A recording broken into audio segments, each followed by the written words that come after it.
sang suami boleh merujuk dengan sepihak tanpa persetujuan sang istri.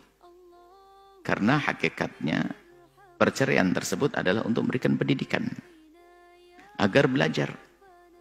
Maka kalau sang suami ingin rujuk, boleh merujuk tanpa kesepakatan sang istri.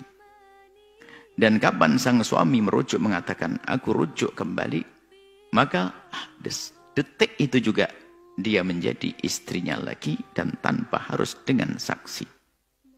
Karena masih dalam masa iddah.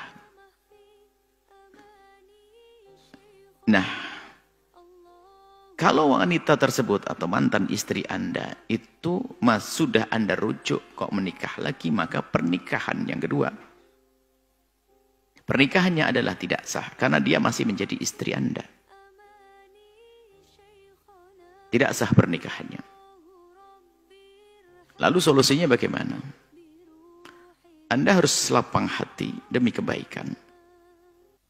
Yang jelas istri itu adalah salah. Tapi kita orang beriman bukan yang salah lalu terus kita jerumuskan dalam kesalahan. Pun dia tidak mau dengan Anda. Masih banyak wanita lain yang solehah, yang baik bakal membahagiakan Anda, wahai laki-laki. Selagi dia tidak mau dengan Anda, jangan biarkan dia terus dalam dosa. Detik ini juga hendaknya Anda cerai dan sampaikan kepada dia, baru hari ini aku cerai. Cerai lagi dia. Kemudian agar dia tidak berhubungan, agar menjauh sesaat hingga masa iddah dari perceraian Anda yang kedua ini, baru dia menikah lagi. Berikan wawasan kepadanya, berikan pemahaman. Agar dia halal, biarpun dia dosa di hadapan Allah karena selama ini dia melakukan hal yang salah. Tapi dia juga tetap umat Nabi Muhammad SAW. Tidak perlu Anda memperluas dendam, memperdalam dendam atau marah. Lalu Anda mengikat dia, pokoknya tidak akan aku cerai selamanya. Anda membiarkan dia untuk dalam dosa. Tanda kasih dan cinta Anda kepada umat Nabi Muhammad, biarpun dia melakukan kesalahan dan dia dosa, tapi jangan dosanya itu berada di dalam dosa yang terus-menerus. Hentikan dosa yang satu, dosa dengan Anda, selesaikan. Tapi dosa kepada Allah, perzinaannya, hendaknya Anda pangkas dengan Anda mencerai, lalu sampai masa iddah agar dia menikah setelah itu. Itu adalah jika yang mencerai adalah sang suami. Jika yang mencerai adalah seorang istri, namanya khulu. Istri membayar, lalu suami setuju dan diterima ganti ruginya. Maka itu namanya khulu. Maka di saat seperti itu, seorang suami tidak bisa merujuk dengan sepihak. Kalau ingin merujuk, maka harus dengan persetujuan sang istri. Karena namanya khulu', maka itu pun harus dengan akad baru lagi, dengan mendatangkan wali dan dua saksi. Yang perlu kami tekankan di sini, hendaknya semua harus takut haram. Biarpun kelihatannya pernikahan, wahai wanita yang melakukan pernikahan dalam masa yang sudah dirujuk oleh suaminya, yang harus kita tekankan adalah bagaimana kita rasa takut kepada Allah. Takut melakukan zina, biarpun itu katanya pernikahan, hakikatnya tidak sah di hadapan Allah. Yuk kita semuanya sadar mana ini. Para wanita-wanita jangan menyembunyikan kisah pernikahannya yang masih sah. Sebab kita juga pernah mendengar seorang suami, seorang istri hanya pergi ke tempat yang jauh, sementara di negerinya masih punya suami, tiba-tiba di sana berkata kalau dia sudah tidak punya suami. Lalu dinikahkan oleh seorang ustadz, ustadznya tidak dosa karena ustadznya tidak tahu kalau dia masih punya suami. Sebab wanita tersebut berkata kalau masih punya suami. Biarpun diakadkan oleh wali kutub tetap saja tidak sah.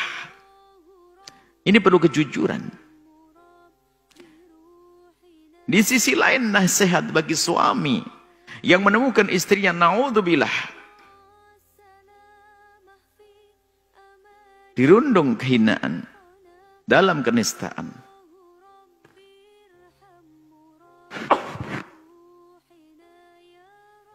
Memaksa untuk menikah semacam itu artinya sudah tidak mau dengan Anda. Buka hati Anda. Lepas. Kemudian suruh menikah lagi setelah masa iddah selesai. Biar dia tidak terus dalam kehinaan. Biarpun mungkin Anda karena mencintainya. Anda sangat mencintainya. Tapi Anda tidak bisa terus seperti itu. Dan kami sampaikan kepada suami, pada laki-laki yang telah mencerai istrinya. Jangan sampai istri mencerai atau tidak mau mencerai istri hanya karena ingin menyiksa agar istri tidak menikah lagi. Itu zalim juga. Karena marah, pokoknya sampai kapanpun kau tidak akan aku cerai. Sudah tidak mencerai, nafkah juga enggak. Lembut kasih juga enggak. Ini kan laki-laki zalim, laki-laki model apa seperti itu tuh. Dan ini ada diketemukan di lapangan itu. Gara-gara marah saja udah biarin, pokoknya aku enggak rela dia. Pokoknya aku marah, pokoknya aku cerai, biarin. Loh, berarti Anda akan biarkan dia melakukan zina. Bisa jadi dia mengaku sudah janda lalu menikah, sementara dia juga tahu kalau dia belum Anda cerai. Maka apa yang terjadi zina Anda? Apakah Anda rela mengizinkan wanita itu zina? Kalau Anda punya iman tidak akan. Jadi mari kita semua segera kembali kepada Allah. Siapapun, istri, suami, kembali kepada Allah. Di saat sudah terjadi konflik-konflik semacam itu, diselesaikan dengan baik, supaya tidak masuk dalam wilayah keharaman yang lebih besar lagi. Semoga Allah menjaga semuanya. Wallahu a'lam bishawab.